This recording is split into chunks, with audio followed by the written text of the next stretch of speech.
माघ महामहत्तम अध्याय 30। हरे कृष्णा, राधे राधे। जीवन में कभी भी हार ना मानो। क्या पता आपकी अगली कोशिश आपकी कामयाबी की ओर आपको ले जाए। सोचो, मत सोचो सुबह जल्दी नहीं उठा जाता, ठंड है माला नहीं होती। बस मन से लगे रहो और विश्वास रखो, एक दिन भक्ति महारानी की कृपा आपको मिल ही जाएगी। विचार करना। अब गणेश जी महाराज और अपने गुरुदेव को याद करके माघ महामहत्तम का अध्याय 30 सुनते हैं। भक्ति का है नाम गणेशा, शक्ति का है नाम गणेशा, खुशियों का है नाम गणेशा, सुख का है धाम गणेशा। बोला गणेश जी महाराज की जय। ज्ञान की रोशनी में नहलाते हैं आप, जीवन जीने की कला सिखाते हैं आप। जब भी किसी उलझन में पड़ जाते हैं हम, ईश्वर सदृश राह दिखाते हैं आप। बोलो गुरुदेव महाराज की जय। कल हमने माघ महामहत्तम के अध्याय 29 में महात्मा पुष्कर के द्वारा नरक में पड़े हुए जीवों के उद्धार की बहुत सुंदर कथा का श्रवण किया था। अब आगे महात्मा पुष्कर द्वारा नरक के जीवों की उद्धार कथा का विवरण सुनकर राजा दिलीप महर्षि वशिष्ठ जी से बोले, हे मुनि, आप इक्ष्वाकु वंश के गुरु और महात्मा हैं, आपको बारंबार नमस्कार है। माघ स्नान करने वालों के लिए कौन कौन से मुख्य तीर्थ हैं, उनका विस्तार के साथ वर्णन कीजिए, वो मैं सुनना चाहता हूँ। महर्षि वशिष्ठ जी ने कहा, राजन, माघ मास आने पर बस्ती से बाहर जहां कहीं भी जल हो, उसे सब ऋषियों ने गंगा जल के समान बतलाया है। तथापि मैं तुमसे विशेषतः माघ स्नान के लिए मुख्य तीर्थों का वर्णन करता हूं। पहला है तीर्थराज प्रयाग। ये बहुत विख्यात तीर्थ है। प्रयाग सब तीर्थों में कामना की पूर्ति करने वाला तथा धर्म अर्थ काम मोक्ष चारों पुरुषार्थों को देने वाला है।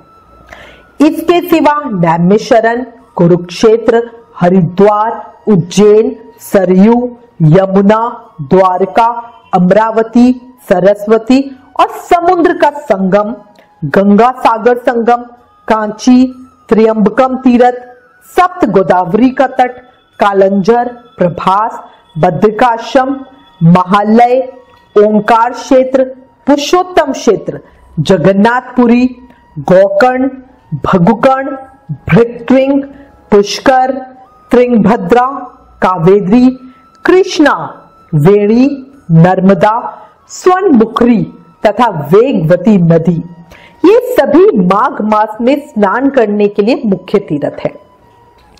गया नामक जो तीर्थ है वो पितरों के लिए तृप्तिदायक और हितकर है। ये भूमि पर विराजमान तीर्थ है जिनका मैंने तुमसे वर्णन किया। राजन, अब मानस तीर्थ बतलाता हूं। मानस तीर्थ मतलब मानसिक रूप से। सुनो, उनमें भली भांति स्नान करने से मनुष्य परम गति को प्राप्त होते हैं। कौन कौन से हैं तीर्थ? सत्य तीर्थ, क्षमा तीर्थ, इंद्रिया निग्रह तीर्थ, सर्वभूत दया तीर्थ, सरलता तीर्थ, दान तीर्थ, दम तीर्थ, संतोष तीर्थ, ब्रह्मचार्य तीर्थ, नियम तीर्थ, मंत्र जप तीर्थ, प्रिय भाषण तीर्थ, ज्ञान तीर्थ, धैर्य तीर्थ, अहिंसा तीर्थ, आत्म तीर्थ, ध्यान तीर्थ और शिव स्मरण तीर्थ, ये सभी मानस तीर्थ हैं। मन की शुद्धि सब तीर्थों से उत्तम तीर्थ है। शरीर से जल में डुबकी लगा लेना ही स्नान नहीं कहलाता। जिसने मन और इंद्रियों के संयम में स्नान किया है, वास्तव में उसी का स्नान सफल है, क्योंकि वो पवित्र और स्नेह युक्त चित्त वाला माना गया है। जो लोभी, चुगलखोर, क्रूर, दंभी और विषय लोलुप है, वो संपूर्ण तीर्थों में स्नान कर भी पापी और मलिन ही बने रहते हैं। केवल शरीर की मैल छुड़ाने से मनुष्य निर्मल नहीं होता, मन की मैल धुलने पर ही वो अत्यंत निर्मल होता है। जलचर जीव जल में ही जन्म लेते हैं और उसी में मर जाते हैं, किंतु इससे वो स्वर्ग में नहीं जाते, क्योंकि उनके मन की मैल नहीं धुली हुई है। इसमें महर्षि वशिष्ठ साफ बता रहे हैं कि जो पानी के अंदर जीव रहते हैं वो तो हर समय पानी में रहते हैं, इससे उनके मन की मैल नहीं छूटती, इसलिए वो स्वर्ग में नहीं जाते। तो माघ स्नान का कतई मतलब नहीं है कि बस नहा लिया और बाकी हम सब गलत काम कर रहे हैं। विषयों में जो अत्यंत आसक्ति होती है उसी को मानसिक मल कहते हैं, मतलब गंदगी। विषयों की ओर से वैराग्य हो जाना ही मन की निर्मलता है। दान, यज्ञ, तपस्या, बाहर भीतर की शुद्धि और शास्त्र ज्ञान भी तीर्थ ही है। यदि अंतकरण का भाव निर्मल हो तो ये सब के सब तीर्थ ही है। जिसने इंद्रियां समुदाय को काबू में कर लिया है वह मनुष्य जहां जहां निवास करता है वहीं वहीं उसके लिए कुरुक्षेत्र, नैमिषारण्य और पुष्कर आदि तीर्थ प्रस्तुत है। जो ज्ञान से पवित्र, ध्यान रूपी जल से परिपूर्ण और राग द्वेष रूपी मल को धो देने वाला है, ऐसे मानस तीर्थ में जो स्नान करता है वो परम गति को प्राप्त होता है।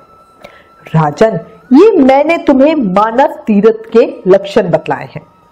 अब भूतल के तीर्थों की पवित्रता का कारण सुनो।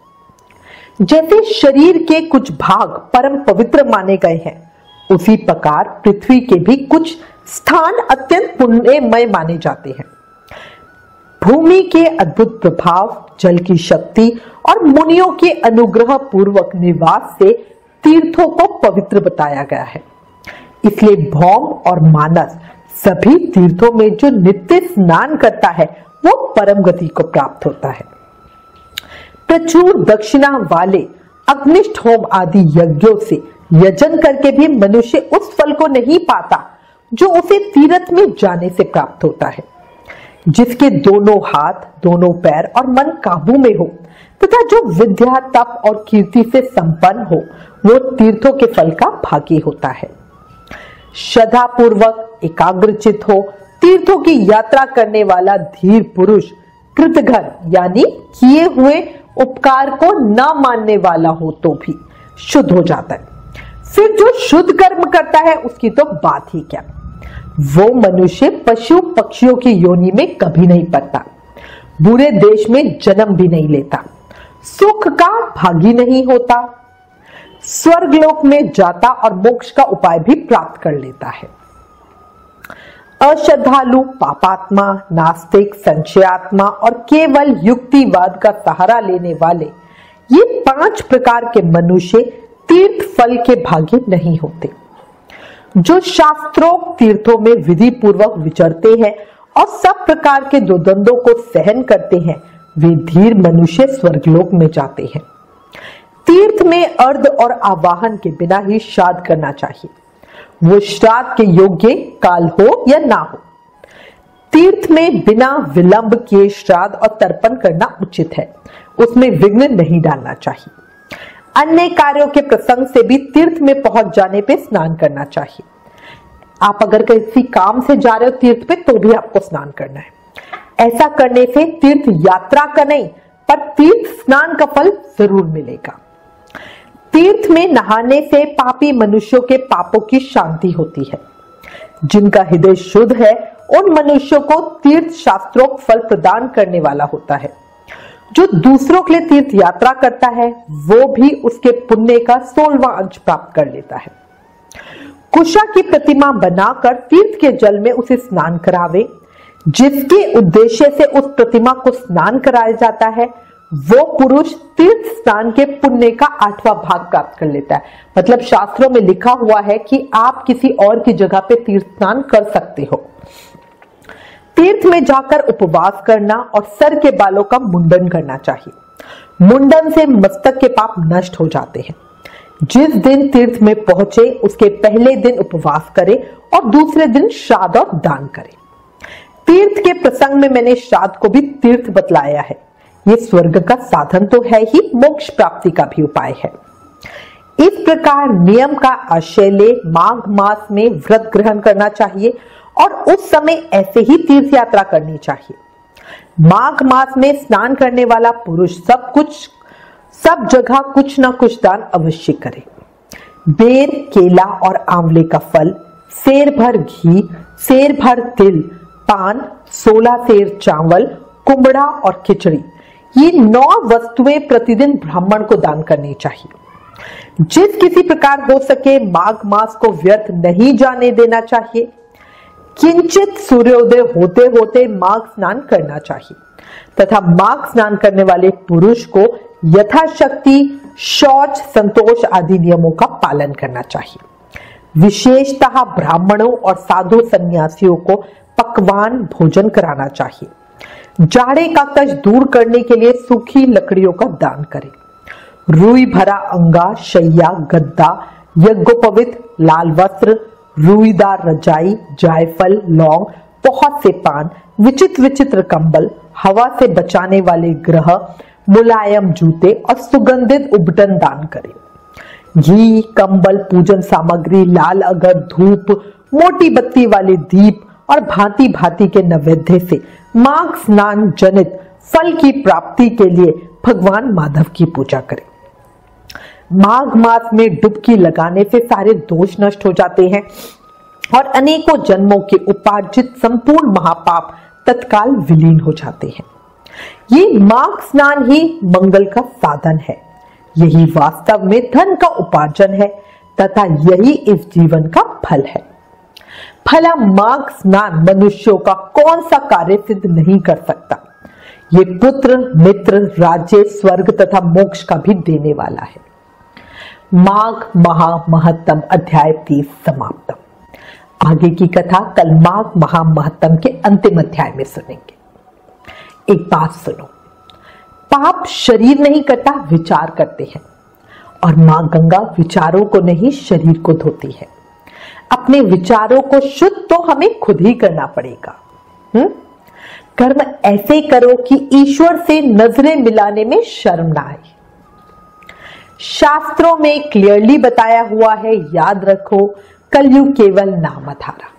सिर्फ नाम जाप करके ही हमें कृष्ण प्रेम, भक्ति, मुक्ति, शक्ति सब मिल सकती है। इसलिए प्रेम से, मन से, भाव से हर समय, हर पल, हर सांस के साथ जाप करते रहो और कहो हरे कृष्ण कृष्ण कृष्ण हरे हरे, हरे राम राम राम हरे हरे। लास्ट में रिक्वेस्ट है, प्लीज इन वीडियोस को अधिक से अधिक शेयर करके सबको माघ मास का महत्व बताओ, सबका भला करो, ये भी एक सेवा है। Please like, share and subscribe. Thank you. Hare Krishna.